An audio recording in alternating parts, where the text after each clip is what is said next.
The magic happens. Well, that should have worked. It did? I think so. Okay. Oh, how cute! I like your little background.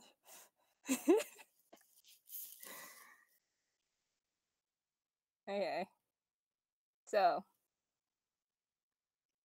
the face cam is a lie. That's adorable too. Okay. So you ready? Yeah. I'm gonna just go speed through this, and since we're live, everyone can hear what I'm gonna do. But whatever. Okay. Hi, and welcome to the OWLS blogger stream, where three awkward people of the internet are going to discuss February's OWLS post. If you don't know OWLS, we have been around for about 2 years and 2 months now. It's a group of anti-bloggers and YouTubers who write posts about social justice, civil rights, and all that positive good stuff by using media like anime, manga, webtoons, TV series, movies, and etc. We also promote the acceptance of all individuals, regardless of race, gender, sexual orientation, religion, and disability. Before we get started, let's do some introductions. This is actually the first time I ever interacted with Mel and with Marth. So, well, with Marth, I actually interacted with him, like a handful of times, but whatever. So I'm going to give it to Mel to introduce herself, and then Marth can introduce himself, and then I can introduce me, the voice that's randomly talking. So, Mel, go. Hi, I'm Mel.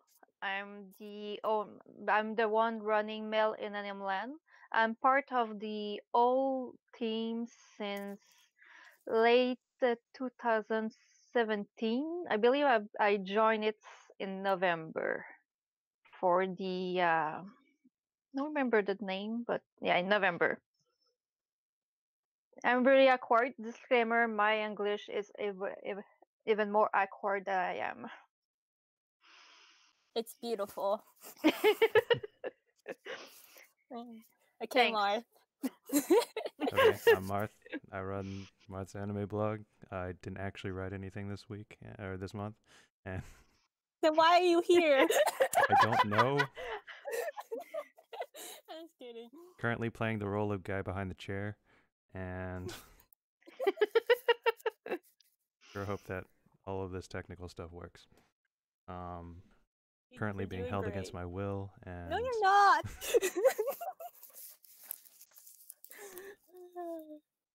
He's not getting held against his will. Send help. It's a lie.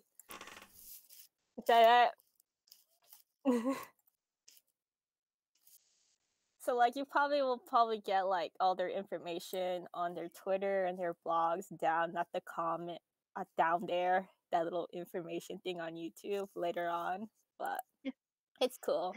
So, I'm Lynn. They forced me to be the host of the stream, but Marth is doing the technical stuff, so I give him the benefit of the doubt. I run a blog called Just Something About Lin Lin, and I'm the chief creative officer of OWLS, which it sounds like it's really important, but in reality, it's not. I just show up during the beginning and the end of the month and post the prompt, and that's pretty much it. And now that I just post the prompts and stuff, now I'm here talking about what everyone has written, and I'm gonna say this in like a neutral term. I have comments about what you wrote, so yeah, you're gonna listen to that. I have comments. Okay, so I'll read the prompt to you all, and then to refresh your mind, and then if you have no idea who we are or whatnot, or whatever this is about, then why are you here? I'm just kidding. You're probably here because you're just bored. But here's the prompt. So in February, we explored love and romance. The word selected is adore because it has two main connotations: to be loved and respected, or to feel worshipped. We will analyze characters that give us a feeling of admiration and explain why we love those characters. We also will be talking about different forms of love, family, friendship, and even self-love, and how those types of love influences our lives. So personally, I was really happy that we were able to put a romance and love topic in February, in that specific month, because for the last 2 freaking years, we did something else. The first year, everyone wanted to write about Yuri on Ice, so I catered to them to watch Yuri on Ice. And then last year, it was the Winter Olympics, so we talked about sports. And so I was pretty sad about it, but like I finally got the topic that I always wanted to talk about, so I'm super happy about it. Yay! So yeah, we're gonna talk about romance, the fun stuff. And if you Yay! want to know the reason why I use the word adore, it's one of my favorite words, and there are 2 songs that I like: "Adore" by Paramore and "Adore" by No Rome. So if any after this, you can all check those out on YouTube if you want. Shout out to Paramore and No Rome. So let's get started. Yay! Oh, so we're gonna start actually not in chronological order where the posts are written by its dates, but based on like chunks of themes and topics or sections that I kind of like loosely tie them together to. So the first one we're going to talk about are these miscellaneous ideas that other writers have thought when they thought about when they talked about Adore. So we're going to start with Jack the Annie writer, who wrote Love of Adventure, and he focuses on a place further than the universe. So who wants to start first, Marth or Mel? I mean, clearly you've volunteered to go first. Oh, why me? I talked so much. Okay, fine. I already have notes anyways. Okay, when I first thought about this post, I thought of a song by Casey Musgraves, and my friend actually sent me this, and then it's called "Oh What a World." So you can check that out too. So what I like about this post is a different perspective of what the prompt that I written for, and looking at adventure as a form of love, and it reiterates its journey and the strengths of friendship. So I never watched the show, so I have no idea what it's talking about except for the synopsis. So that's all I have to say. Mel, Marth, what do you think? I didn't watch the show, and I like you said it, like it was a different perspective because it was a love for something and not for someone. We tend to like forget that thing can be as important, like loving thing can be as important than love for someone. I don't know if you get what I mean. So that's probably why I like that post, because like it gave us a different perspective of the word love. Because we tend to say a lot like I love you, all those type of stuff, but I love that thing. Like we love we love doing those things, but we're not saying as much as we should maybe. Yeah. Alrighty, Marth. Yeah, I don't really have too much to add on this. I will say though that when I first read it, I kind of it might have been because I had recently read a different post about After the Rain, but I kind of got reminded about there's a scene in that series that kind of fit this idea of like experiences are different when you're with certain people, and there's a certain point in the series where the main character goes on a date with 2 different people, one person who kind of forces her into the date, one person that she actually wants to go with, and you see her kind of go through the same set of events and end up with 2 completely different dates despite like going through the same places and the same seeing the same things. And it's just like this idea, similar idea of like uh, who you're with and how that changes things. That's true though. Who you're with matters. It's not Yeah. about the places or the experience, it's about the people you're with. And right now we're in this together. Marth, no comment there. Okay. Continuing on actually. We're gonna do Rye. Loving and connecting with your monster pets. How to keep your mummy. I didn't even watch this show either, but Okay, the little cute little monsters remind me of Martha's emojis that he's been posting on Discord recently. They're too adorable, which is the word. So okay, so structurally, Rise, the fact that Rai does background research on like pet psychology and like self care and is it and pets and it focuses on like what's the word? I keep forgetting. Support animals was pretty cool. Okay, so the other thing that I like or notice because I never watched it so is the fact that the pets are like mythical folklore creatures, and then what else is there? Adore and adorable to depict their cuteness. She used like the literal term of something cute, I guess. And then she also discusses that using the creatures, the pets are treated like human children, so they're being taken care of in a nurturing manner.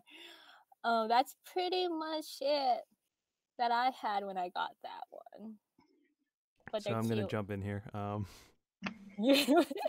are you gonna say? I have a bit of an opposite view. Of course I you think do. that the concept behind the post is fine. Like this whole idea that we see pets, or we look at cuteness in pets based on their human like features. I think there's possibly some truth to that, but I don't think any of the background research shows that. Sorry. Of course. Just Disclaimer just note. just coming Me. from my scientific background and kind of reading through all of the background research, all of it seemed really like, I don't know. In my mind, it was shoddy science reporting, but I think that the point has some validity and that there probably is some supporting data for it, but that wasn't it. Yeah. So, side note, disclaimer note. So Naja, Kat, and Lita have very, I guess, happy personalities, while you have me and Marth here that are pretty neutral or like critical. I'm trying not to be that critical here. Marth may not be that critical, and then Mel's just here for fun. So it's a different. You have three very different perspectives on writing and research and life itself, so it's gonna be pretty interesting. Mel, you wanna continue? Yeah, I really like Ray Post because I did watch the anime. It's one of the few I watched from the tour, so yeah, I did watch this one, and I relate to it a lot because I do like baby animal. When I see them, I just always go, "Ah, that's so cute." So like, and I treat them like baby human. So the way that they were like taking care of it, like I was seeing myself taking care of my dog, and I absolutely love my dog. So like that's what I like about Tripos, the way that they like show a human, like how human can love like pets and the reason why they like them. Lovely. Yeah. What's your dog's name? Dubby. What type? Like Dubby, Elf. like the elf, yeah, the house elf, and he loves stealing socks. So yeah. Oh, stealing socks. Greatly Yeah, Sounds about noted. right. he want to be free. Okay, So yeah. so moving on, actually, we're gonna talk about Flo, Marth's best friend from Germany. So Flo, what about Flo? What about the fruits of adoration? Gisura no Kaijitsu. So I only have a question for Flo if he's on here, I think, or if he's listening. So did you actually play this game, and if so, which character right did you select and why? So I'm gonna say he definitely played this game. He did. Okay, it sucks. Is what he wrote. Well, I Okay. don't think he was referring to the game. I think he was referring to the post. I think he likes the game, Oh, he and he likes the game. hates what the anime did with it. Just based on what, well, one, he says it in the post, but just Yeah. Based Oh, on he did prior the full knowledge, trilogy. I'm reasonably certain that he did it. He did, in fact, go through all of them. Okay. Yeah, he's commenting to me right now. That's the only thing I had for his is like that question. So you two can comment on it. Well, Mark did extensive commenting, but he could add more. I mean, is there anything else to add? Clearly, it's Flo. yeah. Like everybody knows him, right? Nope, Seriously. not me.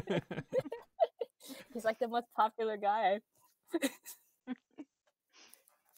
Yeah. But I mean, like the format that he goes with is one that you kind of see in other posts in this month, as well as like this kind of like breakdown of uh, how different characters, I guess, what is the word I'm going for? Embody different types of relationships, I guess. I don't know. I know that he distinctly described each one of them with specific roles Yeah. and issues. A lot of them have issues. Mel. No, I have nothing to say. Okay. I would like to say something, but I'm looking at my note and I just wrote explore character based on common root. That's pretty much the only thing I wrote on about the post. Yeah, I haven't even played any visual novels, Yeah. so I'm not familiar with them. But I I mean, I know haven't Mark either, has. but no, Oh, you did? I thought you did. Okay, I learned something new here. No visual novels ever. Duly That is my noted. rule. Okay. So the next post we're gonna talk about is Mel. Yay! Okay, she did Cardcaptor Sakura, The Love That Makes Us Stronger. Well, you don't really have to comment on yourself. We can do it for you. Thanks. So out of everyone that done this post, the prompt itself, Mel and Matt were the only ones that stick to a structure that I assumed everyone would probably go for, and also like it covered mostly everything I expected. Yay, Mel. Yay. So I haven't watched this series in its entirety. I only watched like a couple episodes, just snippets from long ago, and then I was all like, I'm gonna stop since it's gonna take too much of my time. But I'm curious now as to why you decided to use "Growing Love" as the subtitle for the last section. What is the relationship that they're growing into? Because you mentioned mutual love as well, and I'm wondering what mutual feelings are you referring to? You gonna have to give me a second because I wrote this post in the beginning of February, and most of the time I don't remember what I wrote myself. Same here. I Do I So recall even you go post back to to remember. mine? I just gonna go try to find that draft, be able to answer you. So if Okay. Mart can go and talk about the post, it's gonna be fine. I Just mean, to I, give I me time. assumed it was sort of getting at romantic love because it's the main couple of Sharon and Sakura, right? So, but I'm kind of on the same boat of like this is kind of the first gut reaction that I had to the topic, which was, you know, these are like the very distinct forms of like relationships that you would find in a typical person, I guess, in general, and it just kind of breaks it down. I think that um, as Lynn said before, Matt and Mel both kind of go into this similar structure, but I think of the two, Mel kind of sticks more to the topic of like this is what the the point is of these different types of relationships is, and then kind of uses the show to inform it, whereas as opposed to like the other side of I thought on Matt's side it was more of like a here's the show, and what's good about it and how it fits into the structure of the post of the topic. Sorry, just two different sides of the same coin is what I'm saying. So Lynn, can you ask me your question again? So why? Okay, so why did you decide to use "Growing Love" as the subtitle? And Uh, then, it's yeah, because that they started being friends, and so slowly Sayuran like realizes feeling for Sakura. And but even if Sakura like didn't have those feeling in the beginning, she still grew to have like later on she grew to have those feeling for Sayuran too. It's okay, like the feeling become mutual at the end. okay, It's because it's an interesting term to use, "growing love." because that but Um, that's pretty much what happened. Like they were friendship in the beginning, but this friendship like transform into love. gotcha. That's all I have for questions. Actually, You're it, dismissed. I'm dismissed. Okay, fine. I'm gonna hang up now and go go. We're done. Yeah. So okay. So moving on to Matt, who has a similar structure format. After hours, those we care for. Um. So what's interesting about Matt? He mentioned that in the UK is the LGBTQ and History Month, so he tied that in together, which was pretty cool. Similar approach to Mel with the various forms of adore and admiration within the series. But for me personally, what I liked about his post, it was extremely well written, style and language wise, and there's this fluidness that goes from one point into the next that I greatly appreciated. Like greatly appreciated. So thank you, Matt. That's all I have to say for that one.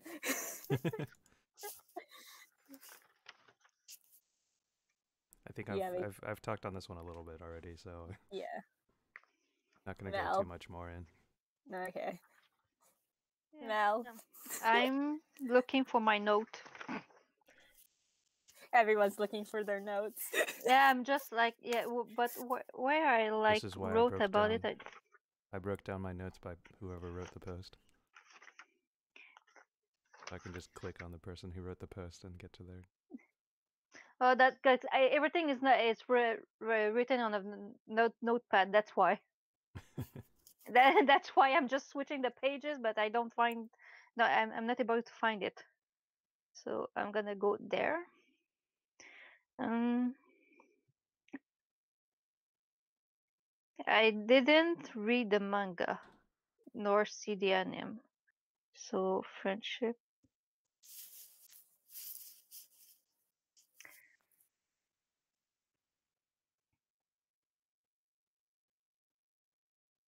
I have to say, it's pretty much since pretty much it's like my pose. I have nothing else to add. Okay. Moving on then. Yeah. Okay. So, Takato, a story that loves loves. Go for it, Nakamura.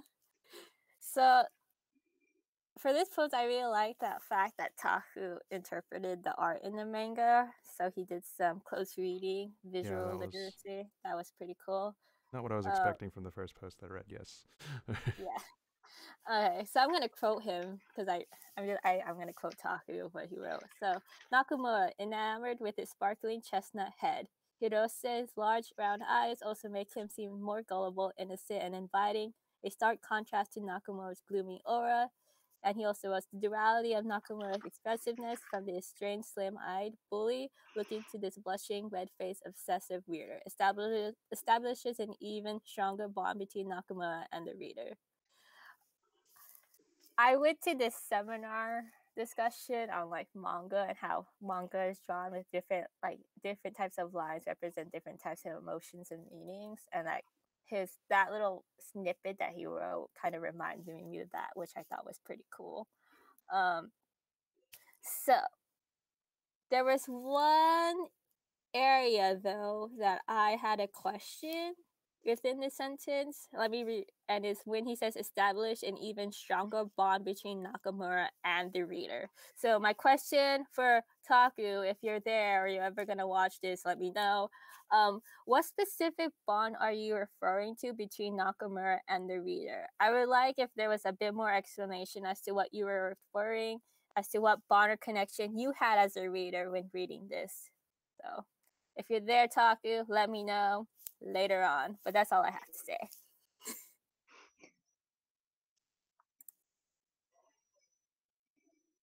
Okay. Did I have anything else to add on this? Do you? I mean, it's a lot of it's a style of writing that I'm really not good at myself, so it's kind of hard to comment on it. But it's like you can tell that there's a lot of thought that goes into like how we interpret one visual style and things like tone and of that things of that nature, I guess. Yeah, Taku does it well. Too well. It's great. I'm a little bit jealous. Mel? The only thing I have to say is I didn't read the manga, but I will definitely add it to my list because the way that Taku wrote that post, it looked like a mini review of it, and that really got me curious about it. Do you like the yaoi, the shonen Yeah, eye but right there? normally those type of manga is not my like the type of I will go for, but it's really seems interesting the way that Taku talks about it. So it really makes me curious. Yeah, Taku. Yeah, Taku always writes great things. yeah. He's the only one that actually writes every single month. Until Matt. Matt was also the other person that wrote consistently until he skipped out. Just saying, Matt. No haters. Okay, so the next one is Ange just being an otaku love in high school with monthly girl Nazaki-kun. And selected a series that depicts love in various high school perspectives, mostly high school relationships and friendships. So what Ange did earlier, there's a point that Hazel made, and we're going to talk about Hazel's points later on. But Hazel made a point about how characters are unable to read other characters, or this concept of reading characters is brought up, and I'll probably explain that later on a bit more. But in this case, with Anne, she mentions Nozaki-kun's inability to read characters, and so he uses real life people as examples for his characters, which is a concept that I like to talk about whenever I talk about books and stuff. So I was like, oh, I saw a little connection was pretty cute. So speaking of Nozaki-kun, his limited understanding of love and using real life examples as his muses, yet even though he's limited in that knowledge and has a stoic attitude, he's still able to find or convey romantic emotions within his manga. So that's pretty much all I had about this post. I also I watched Nozaki-kun like when it came out, but I completely like forgot most of it because it wasn't like a profound show to me. But yeah, Martha Mel.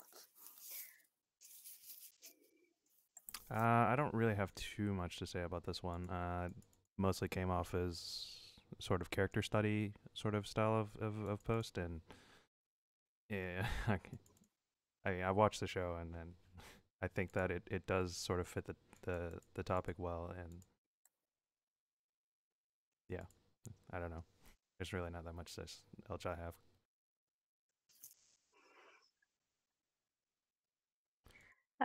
I, for myself, haven't watched it since it's a shoujo, and I'm not a big fan of it. But I hear about it a lot, and even if it's a shoujo, it's somewhere on my watch list. But reading that post, like I really like the way that the Ange described like how each character was and how it was like tied to the theme of this month.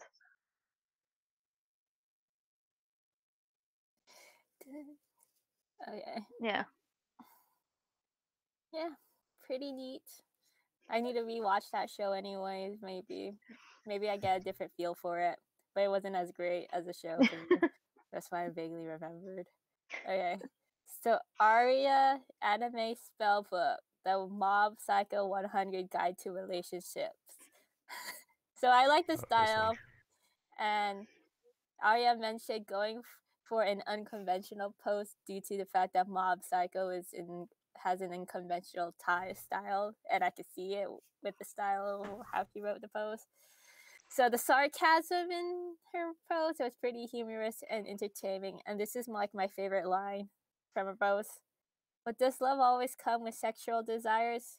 Maybe you need to work on your platonic relationship with your object of affection first. And I giggled when I read that, so yay. That's all I have to say. Yeah, I mean, I guess I agree that it's a fair point to go for the unconventional style with an unconventional series. Sort of take issue with this whole idea that all Alice posts are the same because reasons, but fair enough. I didn't write one this month, so I can't really talk. Yeah, I mean, other than that, I kind of got the impression that the post comes off as a sales pitch, and it's kind of like a "you should watch this show" sort of thing, which I suppose fair enough, but that's kind of like the overbearing tone that I had. But you know, sarcasm works. No. Yeah, just for the format used for the post, this post is one of like my favorite, just because of the way that like Aria approach it, and to make it like different from all the other, and what she talk about it. She talk about a lot of thing that we can relate to it. Like let's say that we go see a counselor, we're gonna ask the same question that they those people like that they ask in the post. That's probably why I like it, because I can relate to it. Relatability in a post matters to some of us, Yeah, depending on what it is.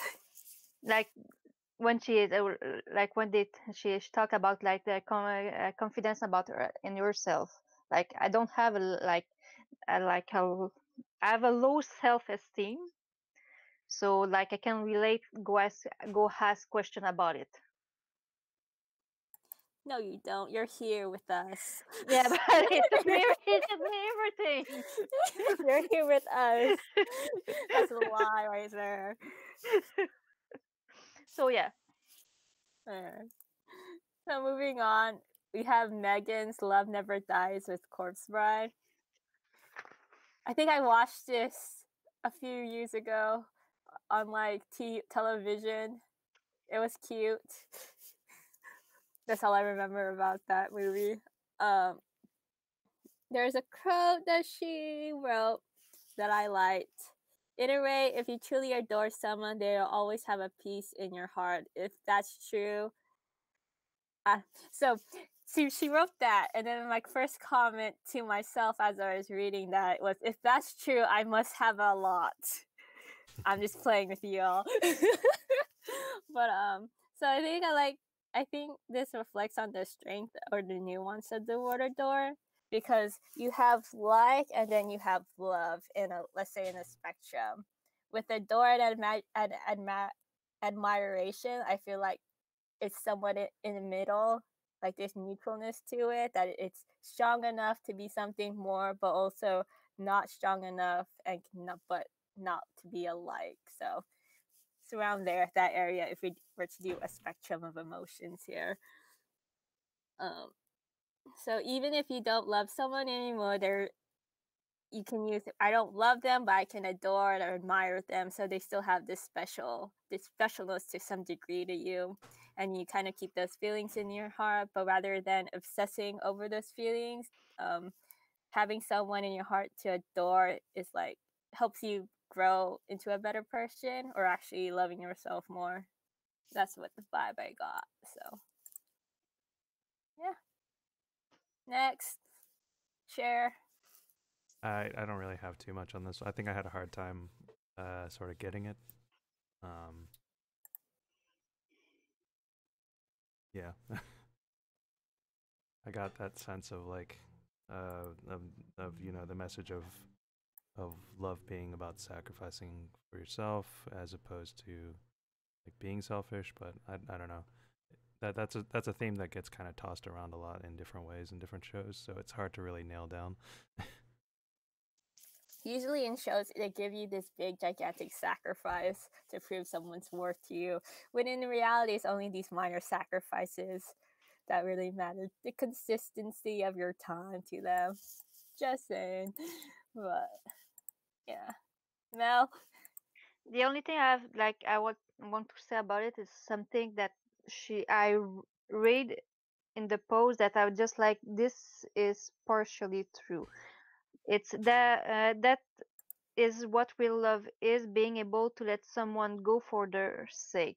In other words, what like come to understand from it, it's like when we really love someone, we are able, like, if we see that that person is like doesn't feel well with us, even we like them, we should be able to like let them go and live their life without us. I would much prefer seeing someone happy without me than like unhappy with me. And I feel that's what the post is about. 내 사랑합니다. That's an epic Asian drama status right there. Feel? Yeah, I get you, Mel. Those feelings. Okay, next moving on. We have Dylan, who did this last minute, and I just Yeah. watched this like 4 hours ago when I just got back. Mark, did you watch it? No, I did not. Sorry. Okay, so Mark has nothing to say about it. I have nothing to say on this. Okay. Also, So, in general, like YouTube anime is not really my thing, so I probably wouldn't have had much to say anyway. I don't consume information well in video format. that's because you're a blogger, and that's why we're Probably. bloggers. Yeah. High five. Yeah. Yeah. Did you just clap yourself? Yeah, I did. Yeah. Wow. I did. Okay. So Dylan wrote about Yuri on Ice, and every February, someone for the past 3 months of February writes about Yuri on Ice. And so his was on Victor, insert Russian last name, feel, and love, because I can't say that. Um, so basically, what he focuses on is Victor helping Yuri blossom into a great ice skater, and he always compliments him, supporting him, giving him everything, strength to have that self confidence that Yuri can be a great skater. Yeah. Mel. I pretty much agree with you. And you could see in the video how like Dylan like Victor. Yes, they're Yeah. all fans I- of Victor. Yeah. So yeah, Yeah. that's all we have to say for that one. The next one is Yum Deku. Hold on, let me get my Japanese pronunciation out here. So, Hotarubi no More, Better Love Story. I only have to say that I liked one line, and if I dare say a love story in the truest form, slow and patient, that leaves you with that warm fuzzy feeling. I agree that a good realistic love story is one that's slow and patient, even though it drives us crazy. But the slow person always wins their race.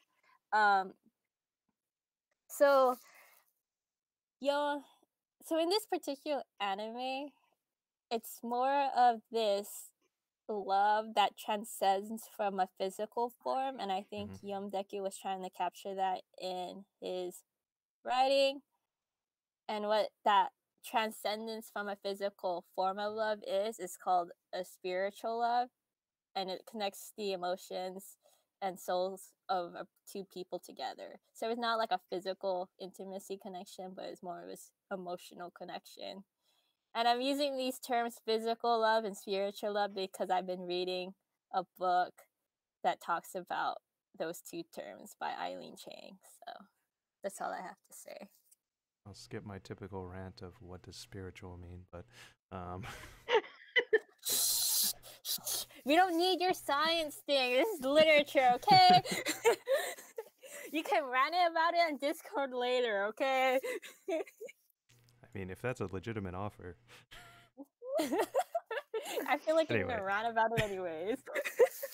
Anyway, kind of what I got from this post was like there's sort of a theme of, or at least what I think where I was trying to go was this theme of, when you kind of like take away the, or like look at a relationship in the context of the obstacles that the relationship has to face, you can see like I guess you would call it maybe effort, maybe on both extra effort on both sides to kind of make the relationship work, and that's kind of, I guess that's kind of what I saw it as where I was going, and it's a fair point, I guess. Well, What I got from that post is that love doesn't have to be physical. Like you said, like love can be like just on the like emotional level. You don't have to be able to touch to love. don't. That's what I took from the post. Right in the Kokoro. Yeah. I actually watched this anime, and it's a cute one. Like it's sad, but I was like, it was emotionally satisfying for me, if I could put it in those words. But yeah. There. So Irina, best beloved Natsume Book of Friends. The only thing I have was a question because I never watched this series. I think I'll have to invest like so much of my time, and I don't want to do that. Irina, since I can't even freaking roll my Aoi and Karu decide to pursue this love despite these obstacles. What does this might suggest to readers about the concept of love? So you're using their relationship and what their relationship represents, or what could it represent to readers. So I just want your interpretation of that. If you're on here, Irina, if you're watching that later on. So that's all I have to say. So Mel. Mart. Yeah. If it doesn't go, what the only thing I have to like to say about it's like the way that I don't remember the name of the female character. Wait a second. Mhm. Where the hell I wrote this? Okay, like like the way that is like not selfish, but not even it doesn't seems to like have like ask like to Karu like what she really wanted. Like instead, he decided to he took the decision for herself, which like she from the beginning should have asked like, do you really want to be with me, or something like that. But it didn't do that, so like maybe you should have do. Yeah, Marth. Yeah, so I kind of like this idea of, the tone of the story and how it conflicts with the tone of the series, showing like how far the series has come and how it's progressed, which in turn kind of goes to the point of, this is probably how like the author has kind of progressed, in the pursuit of writing the series in general. So that's kind of an interesting idea from a more of a personable level, I guess. I got a little bit of a mixed messages from the kind of the overall point of like, so is it a matter of going for it or being responsible or things like that? But what I guess the overall idea is, it seems to kind of fall back on that like love doesn't make sense trope, but yeah. life doesn't make sense in general. Alright. So It moving seems like a on. crutch to me, you know. So moving on. Kurandi, Bell adores his goddess. Damachi isn't one to try to pick up girls in a dungeon. So I have a lot of questions for Kurandi, and my questions come from this idea of using definitions of admire and adore.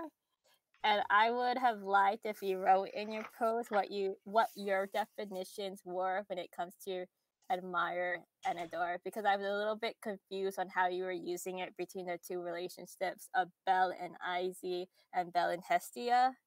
I never watched this series, but like I think readers could have benefited from knowing your definitions to strengthen up your points. So with Belle and Izzy, the relationship is based on admiration and respect. But given the evidence that you read in the light novel, do you think they could possibly develop into a romantic relationship? And for Belle and Hestia, you state that it's more of a adore relationship, but do you think there's some admiration to the relationship? Because you stated she's the center of his family, the one who took him in when he was rejected elsewhere, and the one who gave him the blessing that allowed him to pursue his dream of becoming a hero. When I read that line, I interpreted or felt like there's this nuance and admiration that Belle sees in Hestia, and so I wasn't sure if everything was just adore or if there's like a mixture of the two within both of the relationships. So, yeah. Martin, Mel. I mean, I have sort of a similar reaction. I was a little bit unclear on especially on like the part about eyes being, because it felt like the idea behind their relationship is Belle thinks that it is a romantic form of relationship or whatever, but it's actually like it's actually just overtly so, and underneath is just a feeling of admiration. But that, I don't know, it felt like that got undercut a little bit by this idea that, you know, he actually gets really flustered around her, and they might be moving towards a romantic thing in the future. I guess there's a sort of uncertainty with, you know, this is a light novel that's been going on for a while, and I know she reads light novels, so it probably just hasn't resolved itself even that far down the line. So it's, I guess it's just a matter of hedging for uncertainty. But yeah. Mel. I've Yeah, only what read I'm I've only watched animes. Sorry. what I think Karandi was going for that post is going from admiration versus idolization. Because admiration, like Belle want to be like Izzy, like you want to reach the same point as she is, versus the adoration he has for Estia. That's her name. Hestia. Estia, like versus like the way that he treat, like a goddess is like the god, so it's like an idol. So he idolize her, That is a which fair is point. Yeah. I think is different from admiration. I think that's Yeah. where Karandi was going for. Okay. I can sort of see that point. Yeah. I can see that too. Like The I think sort it's of, just yeah. the like the choice of word. Like Mhm. adoration can be like when you adore a god, like it's adoration. So I think that's where she was going for. I think Yeah. Karandi, the clarification to those two terms would have benefited all three of us if you told us. Yeah. Please. Yeah. So let us know. Let us know I in think the that's a reasonable comments or tweet us or interpretation, whatnot and if you watch it could this. make sense, I guess. Okay. Moving on to Lita. It was in me and not you. Okay, let me do my Japanese again. Inare kon koi iroha. So I like how Lita did an Avril song because I like Avril Lavigne. She likes Avril Lavigne, or like twinning on music. So if you haven't heard that song, you should check it out. And how she uses it is in relationship to the character Inari. So my favorite line from her post: as humans, we do constantly compare ourselves to those who have qualities we don't have. Um, that's something that I think I can relate to. Usually, for me, I usually have a negative mindset towards things. And knowing Lita, she's like, you have to get out of that negative mindset in order to be brought into the light and have positive energy. But my example of this is today doing this little podcasting or whatever where we're doing live stream. I have so many negative thoughts, and now here I am trying to make it positive. Yay! So that's all I have to say. Okay. I agree with half of that. It's okay. You don't have to agree with anything with me. I have very many negative thoughts, and I'm pretty sure I'm not doing a good job of making them positives. Get on the level, Marth. Get on the level. I mean, okay, go ahead. yeah, I mean, I don't have too much to add to that. I think the way that you phrase that kind of gets at what I took from it. The post overall just kind of seemed to have that sort of what's the word, like inspirational sort of feel to it, of like, you know, this is what you can do to break out, do things, whatever. Kind of how I read it and how it came to me. I don't know how the information came to me. I pretty much I agree what Lynn said. Like there's a say, I don't know is the same in English, but this in English will sound the grass is not always greener on the other side. So we always tend to look for things that we don't have, even when we already have them. And that's what makes us jealous and envious from the other. Yeah. For real, Lita. Thanks for the post. We all agreed on what you thought. Yay. Oh, I didn't say that. Let's pretend you said that more. Yeah. Just do an emoji and I can interpret it for you.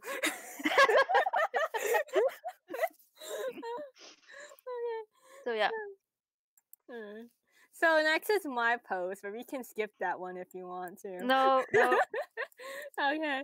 So it's really that difficult to find someone you adore. Okay, let me do my Japanese here. Otakoi, love is hard for otaku. Yeah. Go ahead, Marth. Hate on it. Lynn, turn. Wah ha ha ha ha ha ha ha. Ha. Oh. Oh, my bad. That's the sound. That's what you interpreted from it, isn't it? Okay, let's try that again.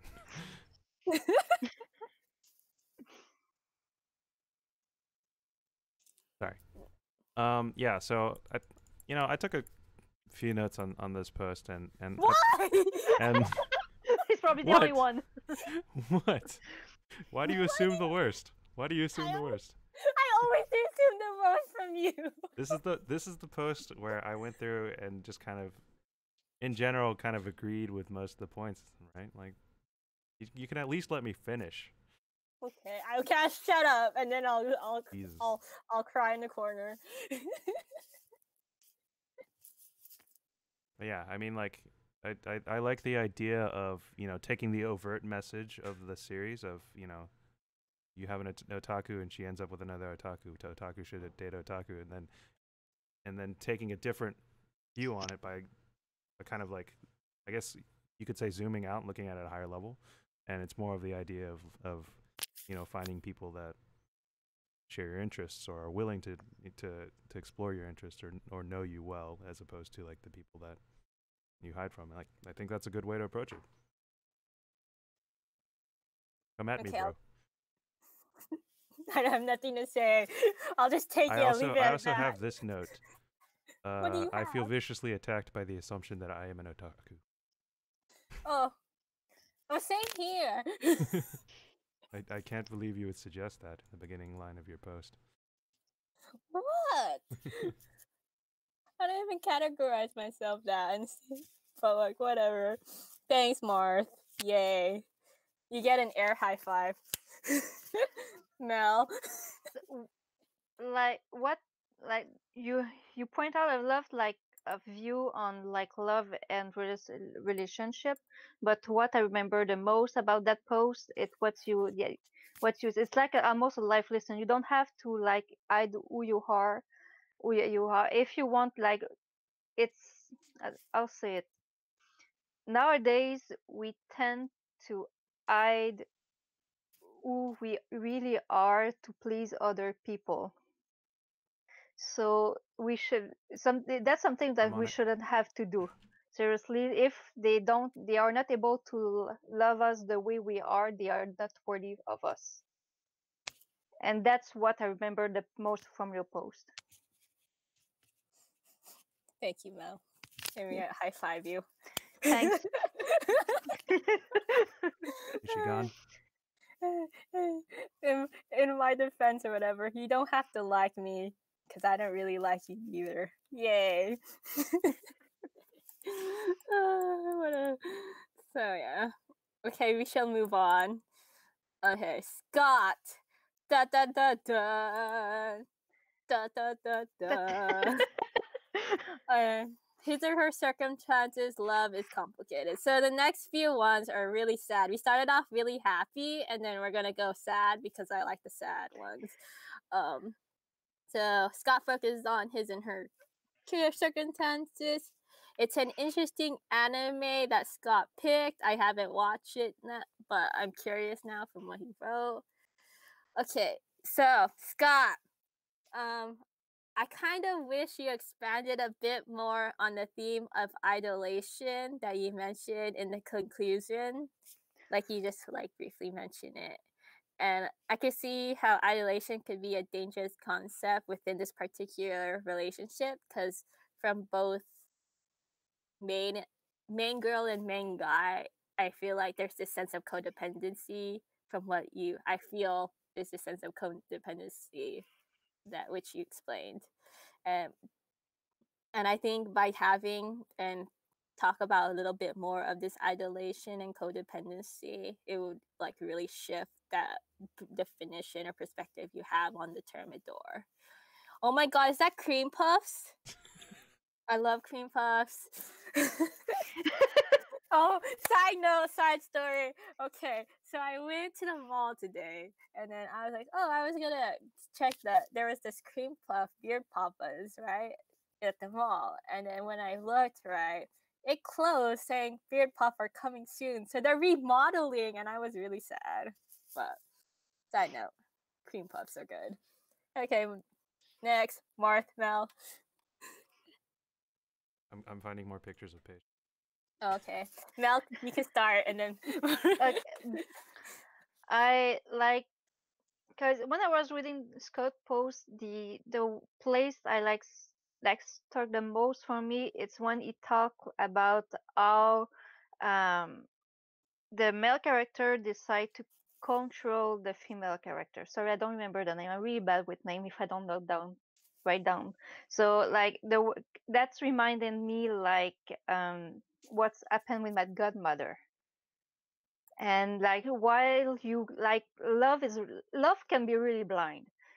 Sometimes you don't see the bad side of someone, or you see it but you don't want, since you love them, you don't want to like let them go.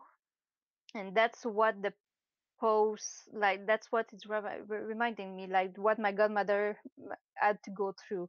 She was with not an abusive relationship, but she was with someone who was really possessive, like to the point where she couldn't talk to her own brother and sister during party.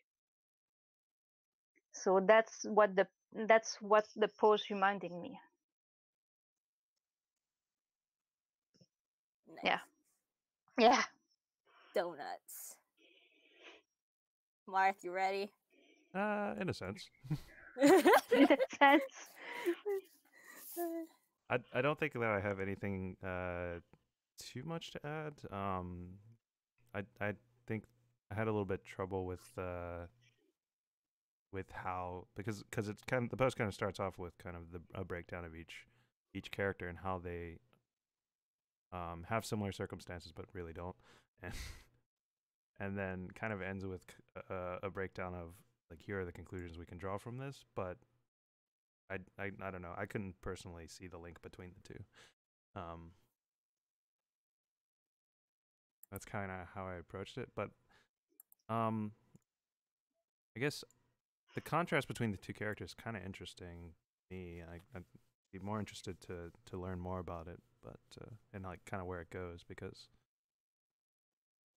I guess there's that sort of, and I guess it kind of comes across in the post. There's kind of like a clear problem with Yukino, right? And there has to be something informing that behavior. So I guess that's kind of what I'd be interested in. Yeah, Scott, you kind of wrote really great characterization or character analysis that could have been used in a much more fruitful manner. Like, there's potential in this if you wrote in a different perspective. Just saying, Scott. Alright. So, Hazel, misplaced adoration after the rain. So going back to what I was mentioning from, let me scroll up, Ange's post about reading characters, there's a line that Hazel wrote that I really like, and it's reading the error of his employees, for one thing, is definitely not his strong suit. There's an inability to read people and their characters or emotions, which Kondo struggled with. There's this notion that if you can't understand people in the real world, how can you write relatable characters in your writing? Sometimes you draw up characters based on what you already know. So reading characters, reading people is a skill that most of us lack or need to learn to refine, because I think someone told me this, like, the best story is one that the character drives the plot. So reading the character has emotions and whatnot, a lively character. And it also comes into teaching when you're a teacher and you have students. If your students don't talk to you, you have to read their body language and whatnot. And so you're reading, good teachers read students or read them as characters to see how they react. So that's like my favorite line from Hazel's. The other thing she talked about was this idolization of romance. She quotes, "We see her idealize romance, what could be, what would be if they were to happen to cross that line, if she could have the courage to cross that line." So we have Akira dreaming of wanting the possibility, imagining the what ifs unfolding for someone, but she's falling for the ideal version of that person, not the actual person. That's what I got from it. And usually when you like fall in love, I think you fall like head over heels, where you just think of that person beyond who they are. So you have these ideas, the imaginations of what they could be, or the potential they could be. As for Kondo, he's reimagining the past of what could have been, thinking of the what ifs, the possibilities of taking a different route from his past mistakes. So when you have like these two idealizations of romance, you have Akira thinking of a future potential of what that person can become, and then Kondo thinking of the past, of what ifs, of what if possibilities that he could have done to make his relationship work. So we have that past and future ideology, and they're both reading into this fictional love that doesn't seem to be the reality that they're in. I haven't seen this show, but it's on my to watch list. So yeah. Mel, Yeah, I mean, more. sure. I mean, I can jump in here. Yeah, on that sort of note, it's a great show, and it kind of goes into how I read the post, is because I think that the post does a good job of breaking down um the same takeaway that I kind of had from the show, right? The whole idea of like, it's not like it starts out as a sort of unrequited love situation, but it kind of turns into a mutual, not it's not even really like a like the standard affection love. It's more of like a mutual support ish system for like each person kind of getting back on their feet in and despite them being fairly different people. And I agree with the way that the that that idea is breaking down. I did take a note though that of all of the posts that I read, this one felt the most like reading kind of like a college essay. Me and too. And I'm probably gonna catch some flack for that, but it kind of started with the whole like can't remember what the word is, a thesis statement or whatever. It kind of started with the statement of I'm going to talk about this, and then it kind of splits the rest of the post into this, and this, and then kind of goes into each one in detail. I'm not saying it's bad. I'm just saying like it kind of really clearly came across as such. With Hazel's posts, like, okay, Hazel is one of my favorites out of all of them. I admit that. Like, not because it's structurally like a college essay or not, And but I think and on that note, I was kind of expecting you to react in that way. yeah, but the content of it I really liked, and how you produced it. So yeah. Now, shut up, Mark. What? I have nothing to say about the post, mostly because I feel it's one of the posts that maybe I should watch the anime to really understand the post. Okay. Everyone said to watch it. Marth says to watch it. I'll watch it, Marth. Just watch it. I've watched it and I've read the manga. Oh, dedicated right there. Yeah. How I roll. Okay. So good job, Hazel. We admire your post. So next one is Naja. If I can't have you, no one will. A yandere's obsession. Okay, do you... So Martha Mel, do you like this yandere concept or no? I'm kind of neutral towards it. It's like, but as a concept, since something that we can actually see, like for real. I mean, I don't know think that how anime to I takes it feel to an about it. extreme, but there is that sort of like theme of obsession that exists in reality-ish. So, what did I write for this? Oh, I wrote questions, actually, to Naja. So many questions. So, I always have questions, and everyone is supposed to have answers because you wrote the post, so I expect answers from y'all to me. So I think people are capable of becoming yandere characters, but in various degree levels. So Naja, on a personal scale, how much of a yandere type persona could you handle in a significant other, and what traits are you willing to deal with, or what are some traits that are deal breakers to you? I'm just curious, Naja, what you think about that, so let me know. But there's a term, I think yandere wouldn't be the term I would use, but the concept of obsession, of over obsessionness, right? Like you're holding like this grudge, or this like you're clinging onto someone and extracting so much of their energy that you're like killing their life force, is what I feel of this yandere type. I have a rant about that.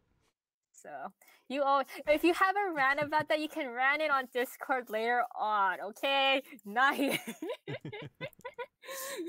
But that's all I have to say. You can go, Marth, aside from ranting.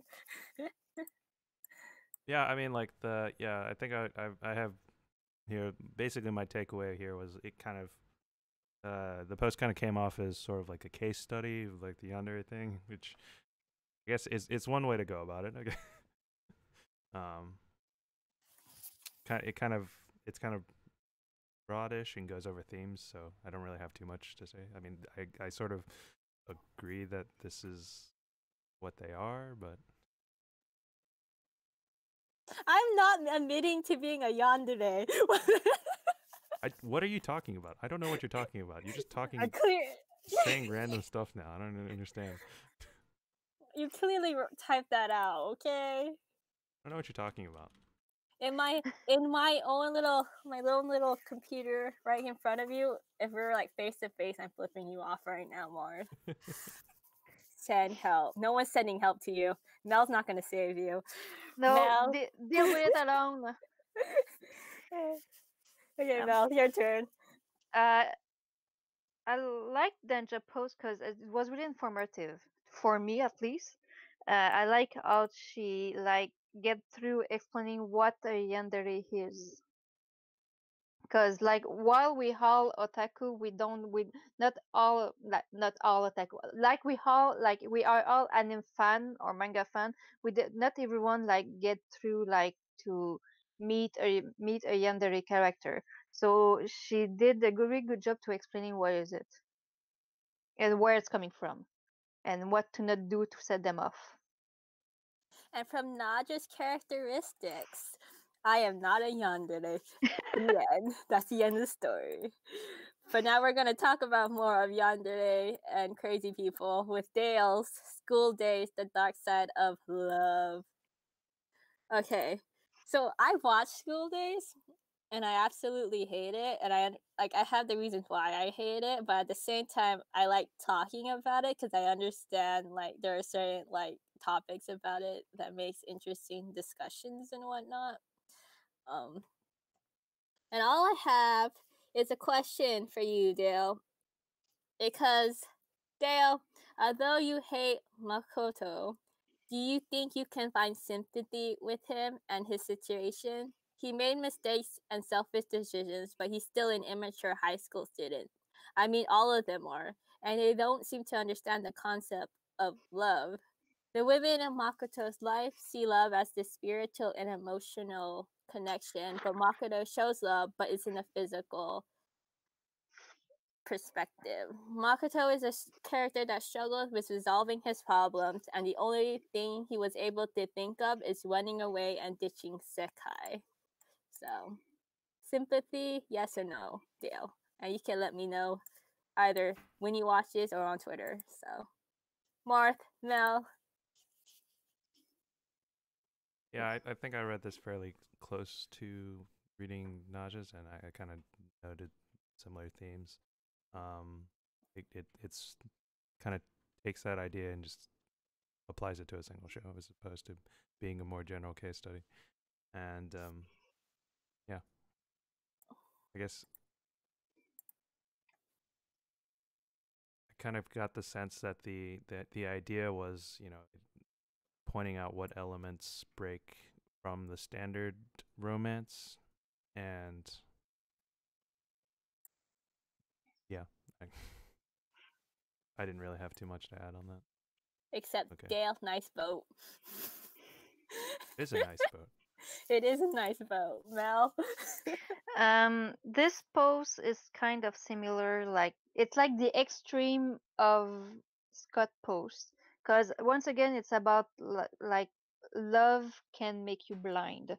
Like love doesn't make you see the flaw of the other. It's pretty much still about it. That's what I take from the post. Have you watched School Days? Nope. Okay. From what from what Dale said, I will not watch it.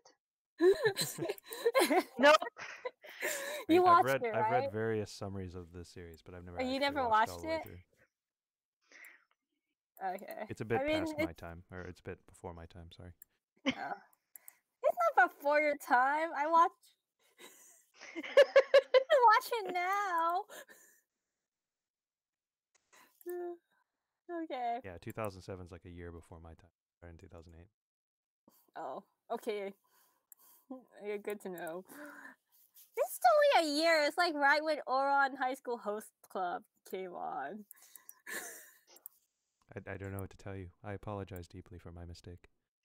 Yeah. You seems really sorry.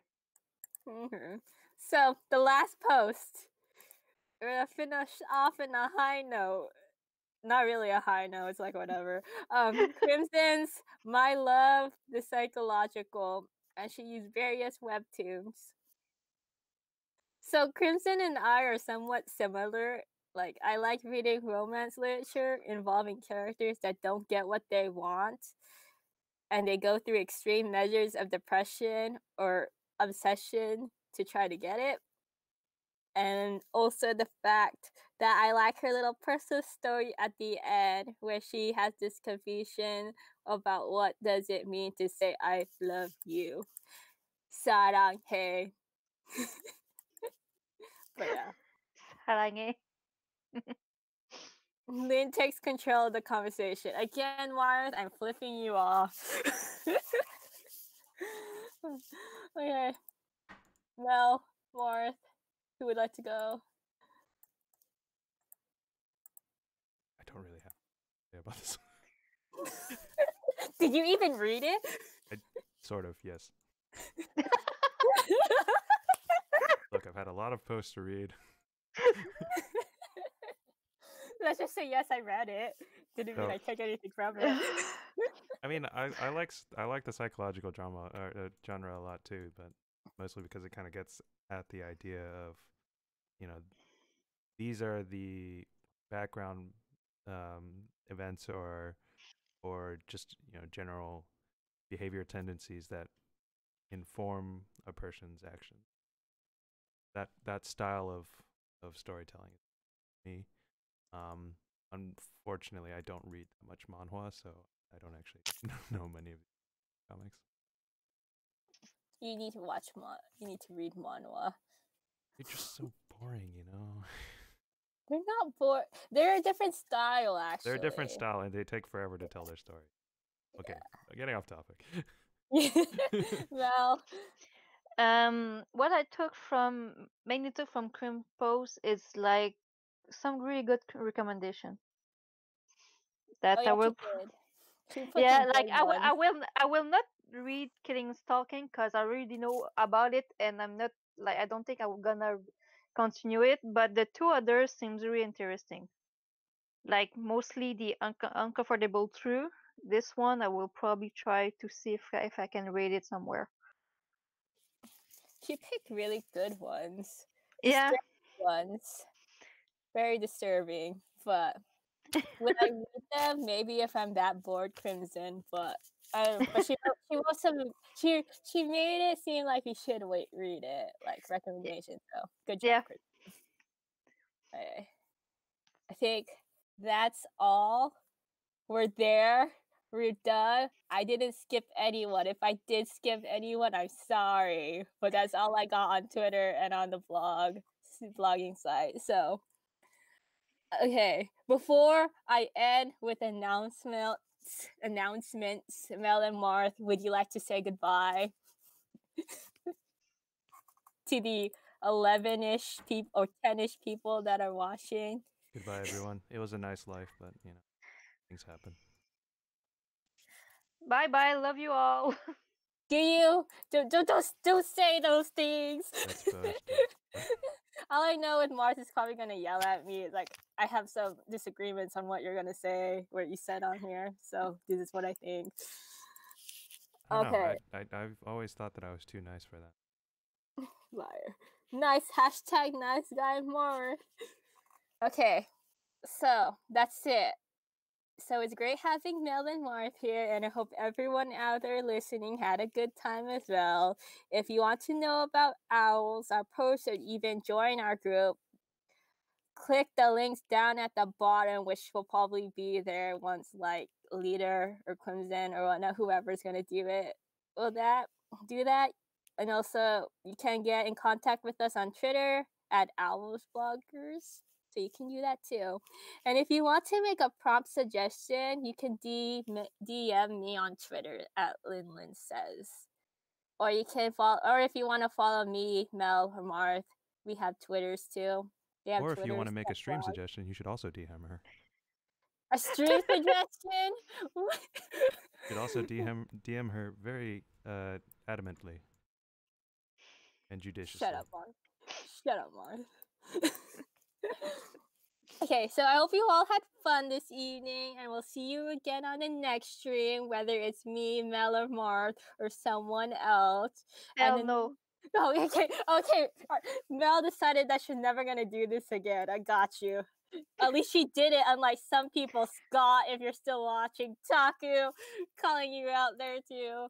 But okay, so next month or this month is March 2nd. It's the topic of feminine. So you can check out that prompt that's being a post coming produced or written out soon. So I'm your host, Lynn. That's Marth. That's Mel, and we are out of here.